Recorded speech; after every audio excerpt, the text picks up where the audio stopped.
Sejam bem-vindos ao Som T de Jaleco, o programa que une saúde e arte, em parceria entre Som T, o seu canto de saúde e arte, e Jaleco Acadêmicos. E nós temos aqui a honra, nessa primeira aula do nosso curso, que é o Introdução à Batucada para alunos de medicina e profissionais de saúde, nós temos a honra de receber aqui o nosso mestre Celso Alvim, músico conhecido, que vai se apresentar em detalhes daqui a pouco, e outro mestre aqui, Márcio Maranhão, que é um cirurgião, médico e muito mais. Vai contar pra gente o autor de Sob Pressão, e o tema de hoje é liderança, pessoal. Então aqui é um papo informal, lembrando que essa é a primeira aula, toda primeira aula vai ter seus erros, mas a gente não está muito preocupado com isso. A gente quer pegar essa oportunidade para juntar dois aspectos da saúde e da arte. E vamos falar primeiro sobre o líder, o papel do líder. Esse é o tema principal de hoje. O que faz de uma pessoa um líder? Qual a função de um líder? Quais são as características de um líder? E como é que você, aluno de medicina, profissional de saúde, pode se tornar um líder? Vai ser um pouco, essa é a introdução à batucada. E para quem não sabe, toda batucada tem um mestre da bagunça. Mestre Celso Alvim, maestro. Primeira pergunta, queria que você se apresentasse, Celcinho. Ele é conhecido como Celcinho entre os alunos do Monobloco, né, mestre formador e estimulador de muita gente.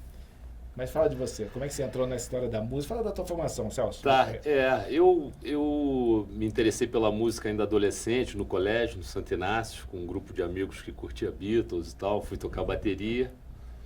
Depois continuei estudando música, mas fui fazer faculdade de odontologia, cara, fiz 3 anos. Então tem um pezinho na saúde. Um pezinho na saúde. E aí fui ali fazendo odonto, música, teve uma hora que eu tranquei a faculdade para fazer só música, e na volta, ainda voltei para fazer mais um ano de faculdade, me decidi finalmente pela música. Aí, como baterista, ingressei assim no mundo profissional com João Penca e seus miquinhos amestrados, ainda final dos anos 80. A turma é muito nova, a maioria dos alunos aí. Do século passado. Mas acho que os pais dos alunos conhecem João Penca. Eu conheci Celcinho na época do João Penca. Século passado. Depois eu fui naturalmente estudando, me interessando pela percussão da música brasileira, que é um mundo riquíssimo, que me interessou muito. E fui migrando para a percussão até que, mais ou menos 95, fui convidado pelo Pedro Luiz para o projeto Pedro Luiz e a Parede. E essa galera, né, eu, C.A. Ferrari, que vai estar aqui também, Sidon Silva, Mário Moura e o Pedro Luiz, a gente criou o Monobloco em 2000, enfim, baseado nas oficinas de percussão, para trazer uma batucada diferente para o carnaval. E desde então, assim, o Monobloco tem sido o nosso trabalho principal. Bom, eu posso garantir que toda terça-noite ficou muito melhor, depois de já médico formado, quando eu tive a oportunidade de passar 2 horas por semana junto com esse mestre e muitos amigos que eu fiz aqui. Mas antes da gente continuar falando do líder da batucada, vamos falar aqui sobre o líder do centro cirúrgico. Márcio Maranhão, cirurgião torácico do Hospital Federal da Aeronáutica. E, bom, você mesmo vai se apresentar, o autor do Sob Pressão, do livro que virou série, premiadíssimo e que hoje em dia certamente ocupa grande parte do teu tempo. Márcio, você apresenta para a galera aí. Obrigado, Edu, obrigado pelo convite, estar aqui. Prazer, Celso, te conhecer aí. Eu sou cirurgião torácico formado pela Universidade Estadual do Rio de Janeiro, me formei na saúde pública, trabalho na saúde pública e defendo a saúde pública, então eu tenho um orgulho danado de estar aqui junto com um colega também, fruto da saúde pública. E eu tenho uma formação essencialmente cirúrgica, voltada para trauma, emergência e para câncer de pulmão. Cirurgia torácica contempla várias doenças do tórax, mas principalmente câncer de pulmão e tuberculose, que é uma doença endêmica no Rio de Janeiro. E a gente tem uma formação vasta, né? Uma formação técnica de muito treinamento, de muitas cirurgias e de muita teoria também. Mas em determinado momento eu entendi que a minha formação técnica não era suficiente. Acho que a medicina tem disso. A gente se dedica muito a essa formação voltada para a ciência e esquece um pouquinho essa formação humanista. Numa época em que eu estava trabalhando muito no SAMU e adentrando aí nessas comunidades, nesse ambiente do Rio de Janeiro, onde o braço, não tem nenhum braço do Estado e nenhuma ação social, e pude conhecer uma cidade partida, uma cidade diferente do que a gente habitualmente conhece. E nesse momento houve uma grande ampliação minha do olhar, né? A gente como médico se entende como agente social também, e entendi que estava vivendo histórias que me marcaram muito como profissional de saúde, e eu tive uma vontade muito grande de escrever, de relatar essas histórias. Isso se tornou um livro chamado Sob Pressão. E esse livro teve vários desdobramentos. Um deles é a série da TV Globo chamada Sob Pressão. E já dando uma dica, o Som T vai sortear entre os alunos do Jaleco o livro Sob Pressão. Então acho que vocês vão gostar dessa ideia. Agora vamos direto ao nosso assunto principal aqui com dois líderes, né? Celcinho liderando a batucada e você liderando o centro cirúrgico. Você vai falar um pouquinho dos bastidores do centro cirúrgico. Mas, Celcinho, primeira pergunta. Precisa ter um mestre para a gente batucar? Porque quando eu era pequeno, que era um moleque, batucava no ônibus, não tinha mestre nenhum. Cada um cantava, ia no ritmo. Mas me conta qual o papel do líder e a função do líder na batucada. Tá, a gente está falando aqui de batucadas grandes, né? Não de uma reunião espontânea de músicos. Escolas de samba que tem quase 300 ritmistas, o monobloco com 150, às vezes já chegou a 200 ritmistas. Você precisa ter alguém, na verdade alguns líderes ali, tanto os chefes de cada grupo de instrumentos, quanto um mestre de bateria, para determinar a pulsação, né? Aquela regularidade que orienta a música, a velocidade da música, para lembrar detalhes dos arranjos também, dizer que ritmo que é, vai ser o funk, vai ser o samba, é uma ukulele, então dá aquela lembrada, e também para ser um ouvido externo e que vai ouvindo o resultado daquele som coletivo e vai fazendo os ajustes necessários. Né? Celso, te interrompendo, mas você já falou usando o gestual. E eu queria mostrar para vocês, se vocês não sabem, o Celcinho não tem microfone naquela batucada enorme. Só com gestos ele consegue coordenar a batucada, os batuqueiros, e integrar com os canários, né, os vocalistas.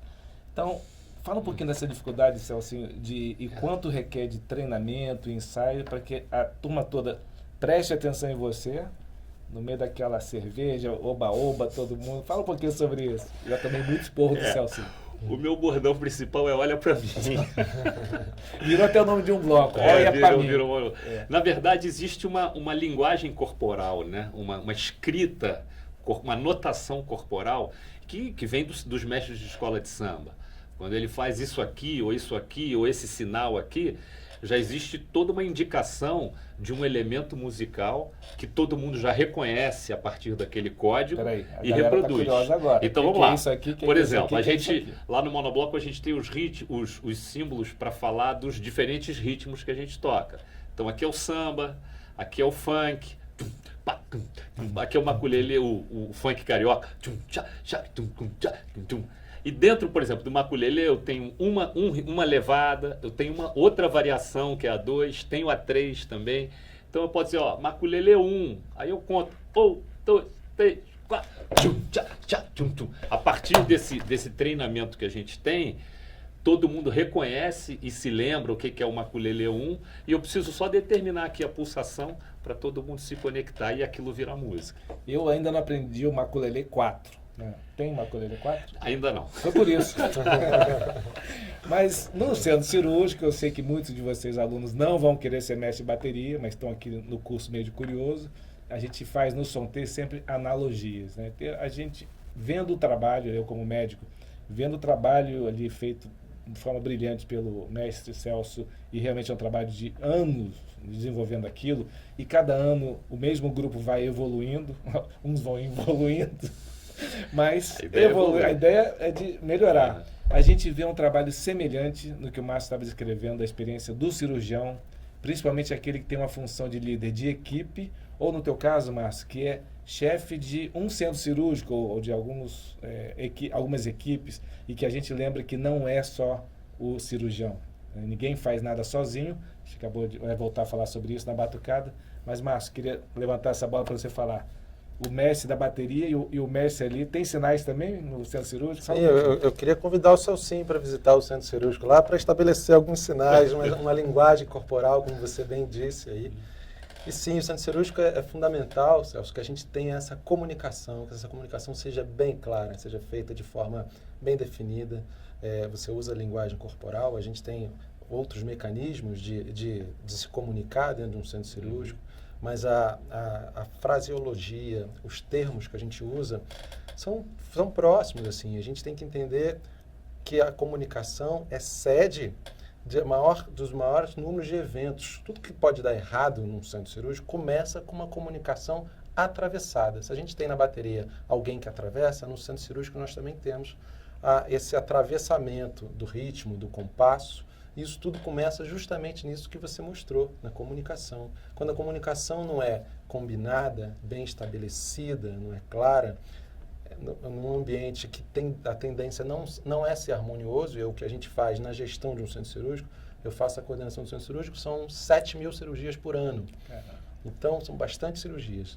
Então, se eu não tenho essa sua intenção, essa filosofia de estabelecer uma boa linguagem, uma boa comunicação, eu não estou gerenciando o risco.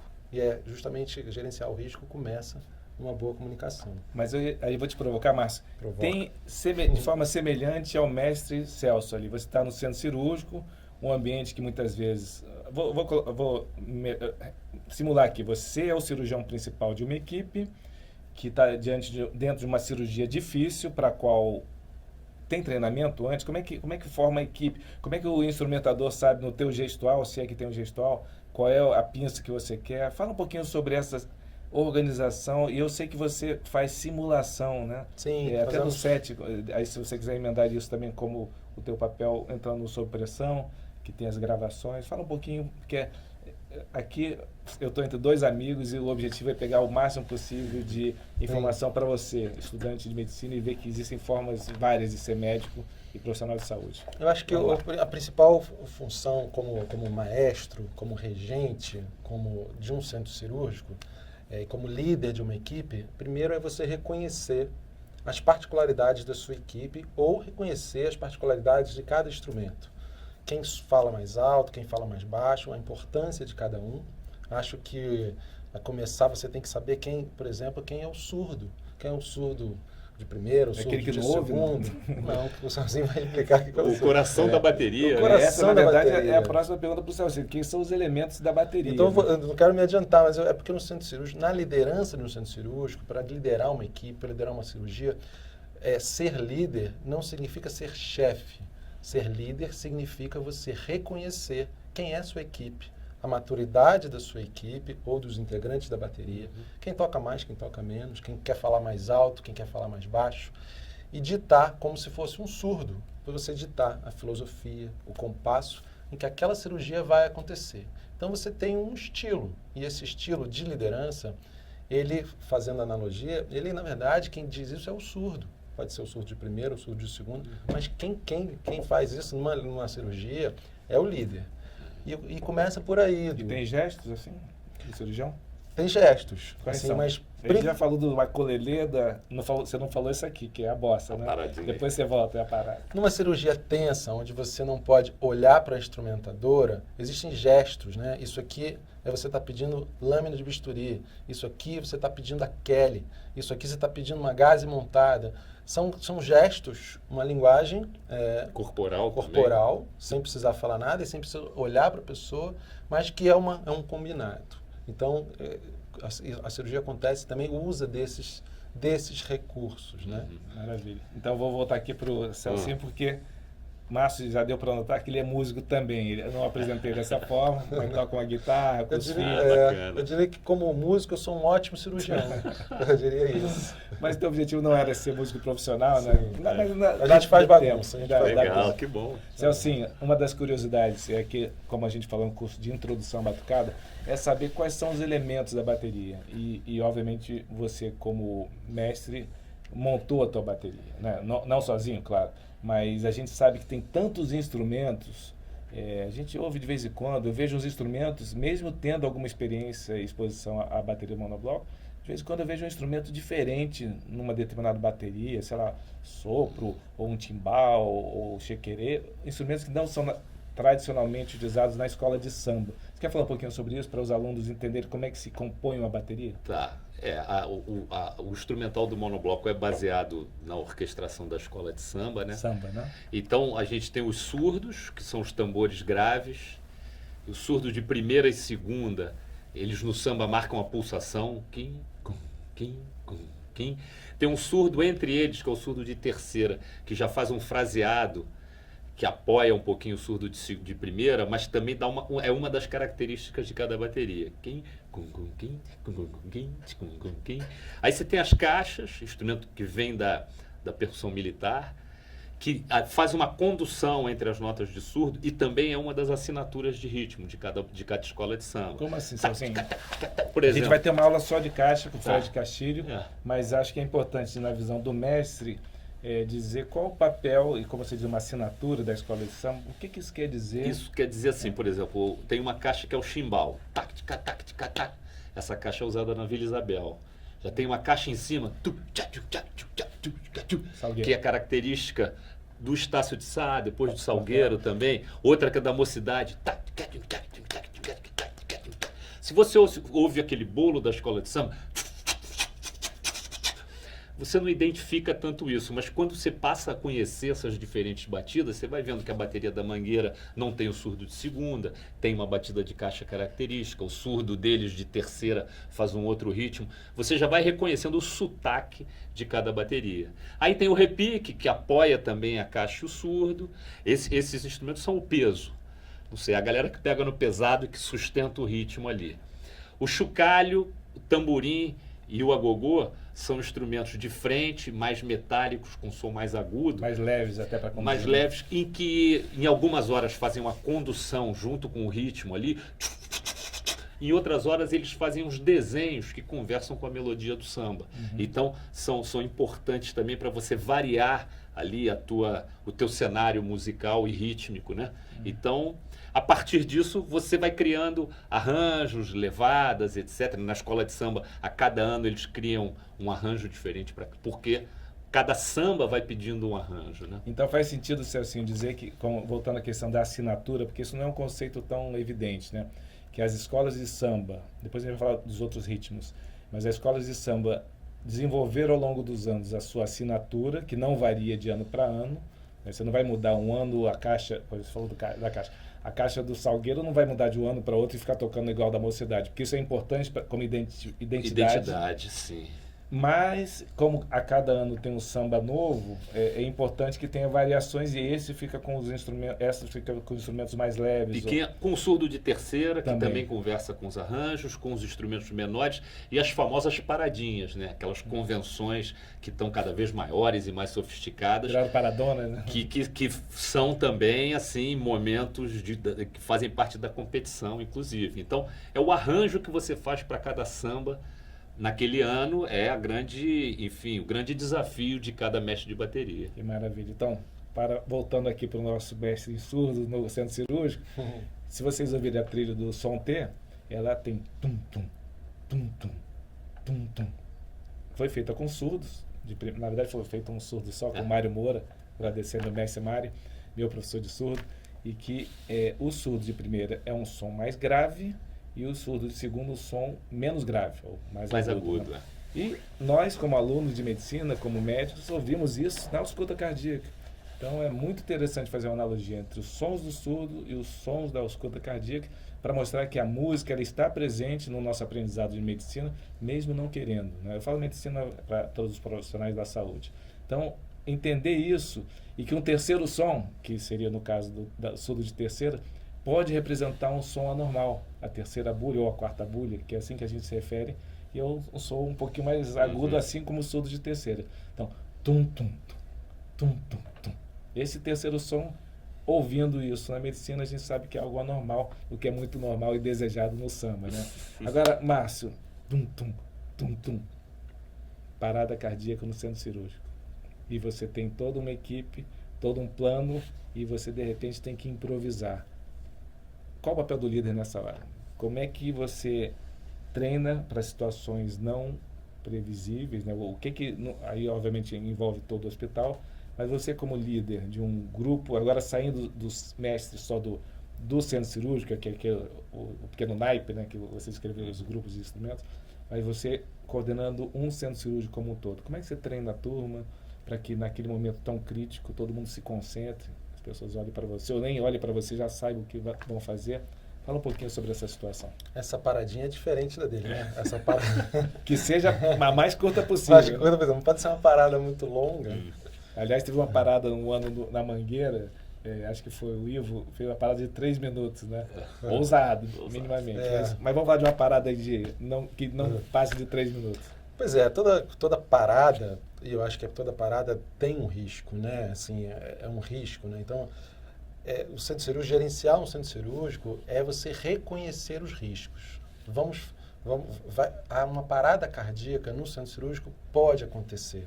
Ela é uma questão inerente ao risco do centro cirúrgico. O centro cirúrgico é um ambiente onde os pacientes são operados, anestesia geral, então você tem muitas variabilidades.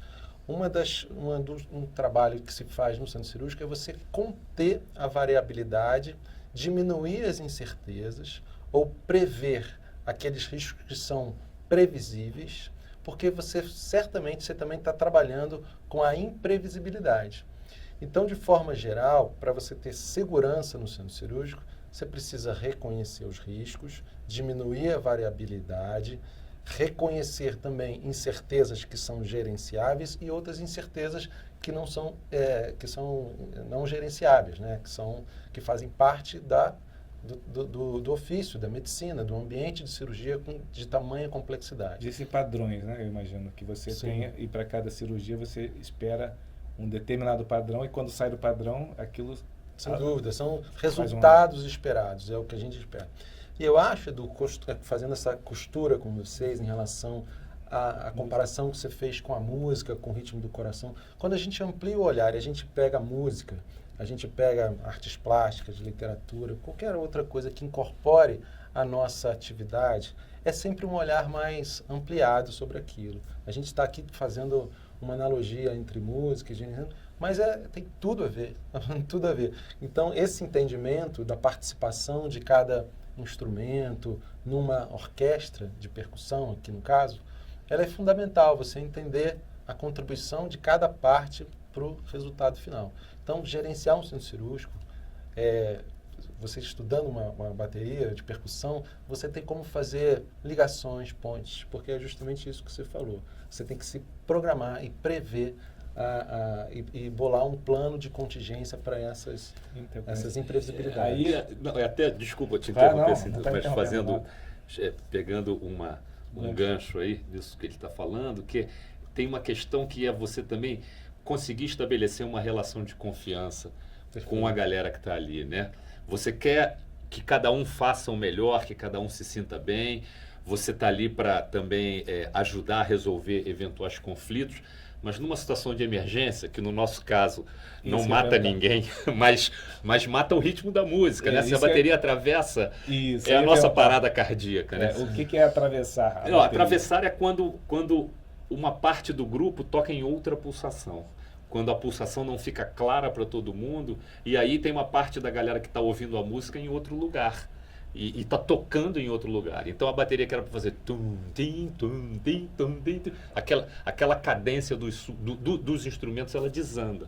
Naquele momento, a galera tem que confiar que a minha informação só para de tocar, vem comigo, tum, tim, eu vou corrigindo ali a partir do que eu estou ouvindo e a coisa volta para o lugar. Mas existem assim, e tem que estabelecer essa relação de confiança, né? Então a gente está falando aqui de crise, né? Então, para você, eu imagino o teu fantasma noturno na véspera de um desfile do monobloco, você imaginar que você está ali com 150 ritmistas, milhares de pessoas assistindo e a bateria desande, né? Aquilo ali é o teu fantasma. E no teu caso, eu acho que um centro cirúrgico que de repente aquela cirurgia que foi totalmente planejada, eletiva, ou nem vou falar das emergências, né? Mas eletiva é algo dá errado, né? O papel do líder nessa hora que dá errado em relação ao momento e o pós, o debriefing, né, que o pessoal chama. Como é que você faz, assim, na prática? A gente tem uma diretoria, né? que é um pequeno grupo que está microfonado ali e que serve de referência para os cantores lá em cima. Quando alguma coisa atravessa, eu paro a bateria e coloco o ritmo na diretoria, que eles estão perto um do outro, fica mais fácil daquela cadência da diretoria se amplificar para o resto da galera. E aí eu vou voltando, mas eu jogo muito com os surdos, porque o som grave dos surdos é que vai determinar a pulsação certa para a galera. Em geral, quando atravessa, são os surdos que atravessam. Então, é através dele que eu vou corrigir essa pulsação e botar coisa para andar de novo. E no ensaio seguinte, como é que é a conversa com a turma? Eu estou falando porque eu já vivenciei isso. Sim. É um pós-bom desfile, é como um pós-jogo que o time ganhou. E quando a bateria atravessou uma ou duas vezes, você tem uma mensagem para passar para o grupo. Como é que você se posiciona e sem que isso desestimule as pessoas? Claro, muitas vezes é uma questão, na maioria das vezes, no nosso caso, é uma questão de desatenção. Ou assim, de muito calor, ou a galera que bebe um pouco a mais, ou que fica se comunicando muito com a plateia, e às vezes, nessa comunicação para fora, se esquece de se comunicar com os outros que estão tocando juntos, né? E música é uma grande conversa. Eu imagino que no centro cirúrgico seja a mesma coisa. Se eu começar a falar sozinho aqui e não me ligar no que vocês estão falando, a nossa conversa não vai ser boa. Né? Então, música também. Eu estou tocando o meu instrumento, mas eu estou ouvindo o Márcio, estou te ouvindo, estou ouvindo o outro o tempo inteiro. E às vezes o cara está ouvindo só o dele. Ah, não, pô, estou tocando pra caramba e não está ouvindo o outro para se conectar com o outro. Bom, então, muitas vezes é chamar a atenção para essa falta de conexão. E aí a gente surgiu então com um problema que é gravíssimo na área da saúde. Vamos falar do centro cirúrgico, mas isso vai para outras situações. Não vou nem falar na questão da escuta atenta, mas no centro cirúrgico, eu vi no hospital privado em São Paulo uma sala no último andar que é toda dedicada ao monitoramento visual de todas as cirurgias que estão acontecendo. Você deve conhecer isso, que é uma das questões de segurança. Eu não vou citar o hospital só por questões de não ser injusto com os outros. Esse é um hospital, é onde eu vi. Mas ali tem uma pessoa olhando para todas as salas e fica atenta quando, de repente, o anestesista pode estar falando no celular e, ao mesmo tempo, um monitor, um alarme daquele soa na sala e não teve a resposta adequada. Fala um pouquinho sobre isso, mas não especificamente desse sistema de monitoramento, mas desatenção durante uma cirurgia, cirurgias longas. Sim. Lembrando que alguma cirurgia de transplante, por exemplo, hepático dura mais de 10 horas. Como é que você lida com isso? E você como líder, porque a gente está falando de erros que podem comprometer a vida do paciente. Como é que você, como gestor de um centro cirúrgico ou de uma equipe, não vou dizer repreende ou chama a atenção da tua equipe? Eu gostaria de responder essa pergunta, mas pegando um gancho no que o Celso falou antes. A ideia é essa. Quando você levantou a bola da confiança, eu acho que quando você tem uma crise, um evento grave no centro cirúrgico, a confiança ela tem que estar estabelecida previamente para que o líder possa tomar uma decisão. Eu diria que é uma liderança situacional. Para essa tomada de decisão, se você vai abaixar uns instrumentos, para você corrigir e botar o trem de novo no trilho, você tem que ter a confiança estabelecida entre os membros da equipe ali. Então, eu acho que a liderança começa nesse estabelecimento de confiança entre os pares. Respondendo diretamente à sua pergunta, essas questões de distração, como tem lá o cara que fala demais, o cara que bebe demais no centro cirúrgico, tem vários fatores de distração. O celular é o maior deles. O celular dentro do centro cirúrgico, ele facilita a vida, mas ele também tira o foco do seu objetivo, que é a segurança do paciente. Quem é o nosso estrela dentro do centro cirúrgico é o paciente. Então, existem vários mecanismos da gente reduzir a insegurança ou aumentar a segurança no centro cirúrgico. Existem listas de verificação e a lista de verificação é importantíssima porque é como se você fosse tocar uma orquestra e você não checasse se os instrumentos estão afinados. Então, vou começar uma sinfonia aqui de instrumentos de percussão, mas eu não tenho afinação do surdo. Isso acaba com a festa. Então, acaba com a festa. Então, você tem que ter confiança na sua equipe para saber se os instrumentos estão afinados, para saber se a minha sala de cirurgia está preparada, se o sangue que eu reservei está ali guardado, se a vaga no CTI está reservada, se os equipamentos especiais para aquela cirurgia estão todos em sala. Então, você tem que se precaver fazendo dessa forma, checando, verificando, para que não atravesse. O monitoramento que você se referiu, monitoramento visual, ele é importante até, mas para você checar o que aconteceu depois. Quando você tem uma aeronave que cai, é você buscar a caixa preta. Esse monitoramento serve para isso, para você entender por que aconteceu aquele evento, por que deu errado. Então você tem, mas ele não é preventivo. Preventivo. O preventivo passa essencialmente pela liderança, pelo surdo, de primeira, de segunda, não tem que investir no surdo. Então quem for ser coordenador de centro cirúrgico, eu acho até investe massa, no desculpa. surdo. Investir na pulsação. Sim, em música, claro, né? Que é estabelecer essa regularidade, que vai ser que no caso dos surdos é traduzido pelo surdo, no caso do samba, né? Mas essa pulsação, é aquele o baterista que fala 1, 2, 3, 4, essa contagem dele, ou o maestro na frente de uma orquestra, ele está dando ali a pulsação e aquilo está conectando todos os músicos. Perfeito. E querendo fazer uma provocação, você não é, pode parecer paradoxal isso que eu vou falar, mas é que você levantou a bola das distrações no centro cirúrgico. Isso. E um indicador, ou seja, que a gente trabalha com indicadores, que são números e tal, mas um indicador de fácil percepção no centro cirúrgico é a sinfonia do silêncio. Quando está silêncio, isso é uma harmonia. Isso me diz que está uma cirurgia acontecendo em harmonia. Está swingando. Está acontecendo. Então, a harmonia do silêncio também, isso é um indicador de fácil percepção. Quando tem muita falação, reclamação, não sei o quê, é porque alguma coisa está desandando.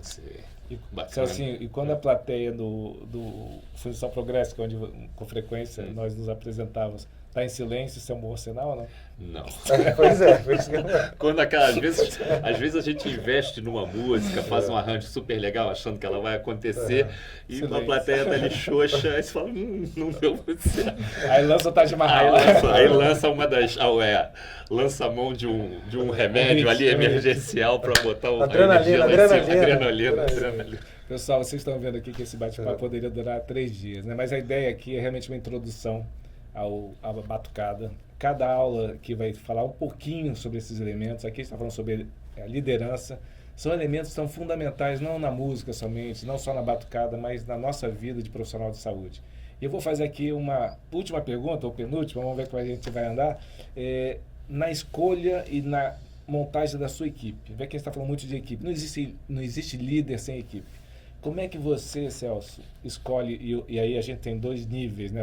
Você tem o grupo monobloco, vou pegar o monobloco como exemplo, monobloco show, que você tem profissionais músicos, e você tem a escola monobloco oficina, que é aberta, e você, por favor, no final, a gente vai ter aqui no vídeo como contactar, como se tornar aluno do monobloco, ou eventualmente como você que já tem a participação em batucada e que não mora no Rio de Janeiro, o monobloco tem um projeto nacional, você pode falar um pouquinho sobre isso no final, por favor, mas vamos falar então da escolha. Você pegou um público amador que vai começar a aprender a tocar um instrumento, e talvez você que está nos ouvindo hoje pense assim, eu não levo jeito para a música. E tem um músico profissional, com as suas características, até idiosincrasias, de ser mais estrela, o que eu imagino que também aconteça na composição de uma equipe de um hospital, ou de cirurgiões, escolha de cirurgiões. Mas vamos começar pela música, depois a gente passa algo parecido. A gente tem, na verdade, eu acho que a gente tem 2 coisas que a gente quer, né? Que seria o ideal. É preservar e valorizar os talentos, mas que aquela pessoa funcione bem em grupo, né? Então, são 2 características que às vezes estão combinadas numa pessoa só, e aí é ótimo e é perfeito. Pessoas que lidam bem com outras pessoas e que dão boas sugestões e que são talentos nas suas áreas. Às vezes não são, às vezes essas características não estão combinadas numa mesma pessoa. E aí você tem que, talvez, privilegiar o que você precisa mais naquele momento. No nosso caso, por exemplo, na oficina, a gente precisa de alguém que conheça o instrumento, que toque razoavelmente bem, mas a questão de lidar com as outras pessoas, lidar com os alunos, é muito mais importante. O monobloco show é apresentações em público. Ali é uma questão mais de como ele se comporta no grupo, nos ensaios, palpites criativos, etc. Mas assim, ele não vai ensinar para ninguém. Então ali, uma característica de talento musical seja mais importante. Então talvez reconhecer quais as características importantes para cada situação. Né? Muitas vezes você diz, mais importante que tocar bem é tocar junto, né? Isso sempre. Na área da saúde, trabalhar em equipe, isso é fundamental. Bola contigo, Márcio. Como é que é a analogia disso para o centro cirúrgico e para o hospital?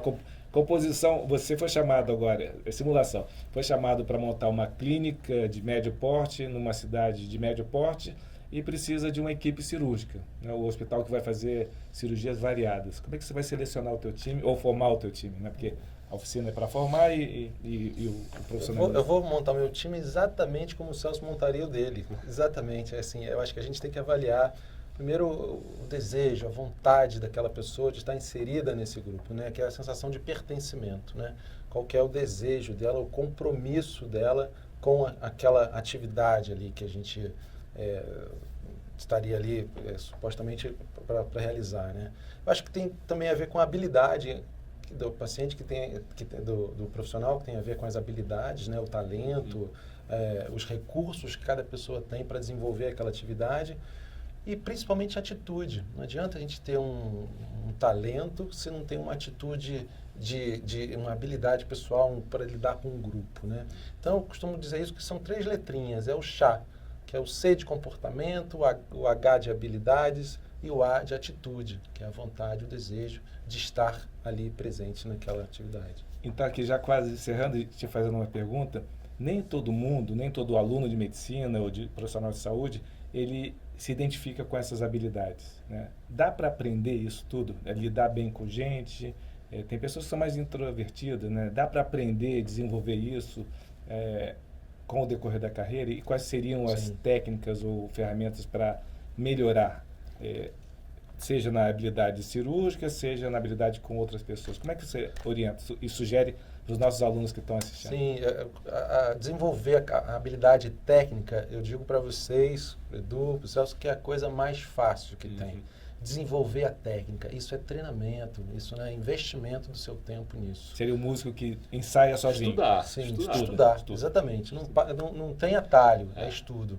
A coisa que é mais difícil é você desenvolver recursos pessoais para estar em situações de adversidade, em situações de crise, e lidar com as pessoas. Hoje o mundo está tão complexo, eu acho que as relações interpessoais é que determinam o seu sucesso ou insucesso num determinado ambiente, numa determinada missão. Então, o meu sucesso de cirurgia não é só meu. Então, eu acho que tem que desenvolver esse olhar ampliado, essa compaixão, essa empatia, tudo isso para a gente entender que um resultado satisfatório, o paciente voltou, está curado do câncer de pulmão, o paciente que fraturou um membro, uma perna, voltou a andar, todo esse resultado final, ele pertence ao trabalho de uma equipe. Então, desenvolver esse olhar mais ampliado, eu acho que é a parte mais difícil. Tá, então, 3 dicas para encerrar para o nosso aluno de medicina, que é o do Jaleco, para que ele se torne um bom líder na área da saúde. Tem uma frase que eu gosto de repetir essa frase, que é de um médico português do século XVII. Ele dizia assim, que o médico que só sabe medicina, nem medicina sabe. Então, isso diz muito para mim, porque conversa com o momento atual que a gente está vivendo. Se você só se voltar para o estudo técnico, você acaba reduzindo o seu olhar. Então, a gente está falando aqui de música, mas podíamos estar falando de literatura, de cinema, de artes plásticas, de incorporação de outras vivências, de outras experiências que se somam à sua experiência como médico e te dá mais recursos, mais segurança para você se tornar um líder na saúde. Então, 3 dicas? 3 dicas? 3 palavras. Estudar. Não tem, né? Estudar, né? Confiar nos seus professores e estudar. Desenvolver outras habilidades não relacionadas à medicina, não técnicas, são habilidades de áreas de humana. E por exemplo, que fazer teatro, jogar bola, ler, escutar música, participar, pertencer a uma orquestra de percussão, isso traz muito aprendizado. Ter atividades que você tem relacionamento com outras pessoas, que você desenvolve essa habilidade com outras pessoas. Beleza, maravilha. Celso, agora é o momento, porque Eu não preciso falar mais nada, né? O Márcio acabou de dar uma aula aí muito de liderança. Não, mas eu sobre acho desenvolvimento pessoal. Né? Mas aí, como muitos dos alunos estão interessados em desenvolver a habilidade da batucada, Sim. né, que lembre-se que é o título do nosso curso, esse capítulo que voltou para esse capítulo de hoje focado na liderança, deve ter umas dicas também. Primeiro, assim, como é que eu consigo, sem ter habilidade musical inata, dá para eu tentar aprender, entrar num grupo de batucada? Sim. E o segundo, se eu quero me tornar um líder, isso é uma questão de habilidade inata ou dá para estudar para isso? Eu acho que assim, se você já traz algumas características naturais, facilita o processo, mas tudo pode ser desenvolvido. Eu, enquanto professor, eu acredito nisso cada vez mais, né? Tudo é passível de desenvolvimento. Eu acho que assim, todo mundo, a música, ela é acessível a todo mundo. Assim como no colégio a gente estudou português, matemática, história, física, química, e depois, algumas matérias você teve mais facilidade, outras você teve melhores professores, outras você levou para a tua atividade profissional, mas os rudimentos de todas elas todo mundo aprendeu. Se a gente tivesse uma educação musical bacana no colégio, todo mundo seria capaz de tocar dentro do ritmo, cantar afinadinho ali. Ser músico é outra história. Eu acho que a batucada, os blocos de carnaval recuperaram um pouco esse espaço de você poder se aproximar da música. Né? A percussão tem uma coisa intuitiva, mais simples tecnicamente, alguns instrumentos, e aquele fluxo de gente tocando junto é muito convidativo para você conseguir tocar de uma forma mais fácil. Mas envolve estudo, né? Envolve você também, às vezes você se depara com um obstáculo, envolve perseverança ali, confiança no teu professor, de dizer, se ele está te aconselhando a fazer aquilo mais devagar ou estudar aquilo de outra maneira, é importante que você confie nele e rale, tem que ralar, né? E eu acho que a questão assim da liderança dentro da batucada tem a ver, eu acho, com uma boa conduta interpessoal e também com o estudo, no sentido de você conhecer o que todos os instrumentos fazem, você desenvolver um ouvido de cada vez mais ouvir o todo, conseguir ouvir o todo. Às vezes muita gente que toca até bem tecnicamente, mas está ligado só no seu instrumento. Né? Quanto mais você começa a entender a arquitetura das músicas, dos arranjos, aí você vai se capacitando, não só para ter ideias, mas para ir administrando aquela música em grupo. Que maravilha. Bom, infelizmente chegamos no nosso horário limite. Foi um grande prazer receber aqui o mestre Celso Alvim. Pô, obrigado, Edu, Márcio. Márcio Maranhão, Obrigado, nosso Edu, cirurgião, Celso. escritor, músico, amador.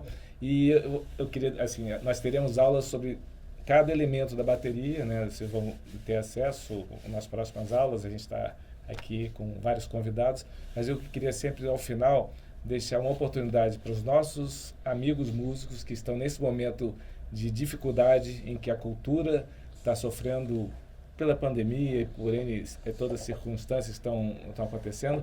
Celso, qual é o conselho, então, para aquele estudante de medicina que quer trazer um pouco do seu lado cultural, música, para ter acesso a você e a tua equipe, ao Monobloco? Tá. É o momento jabá, que você vai gente estimular a galera a te contactar. Logo agora, após o carnaval, a gente vai começar a produção da nossa academia online. Uma série de vídeos, de material, de aulas. Academia do Monobloco, de batucada. E uma série de aulas, enfim, que a gente vai disponibilizar, vender os módulos para quem quiser se aproximar da batucada.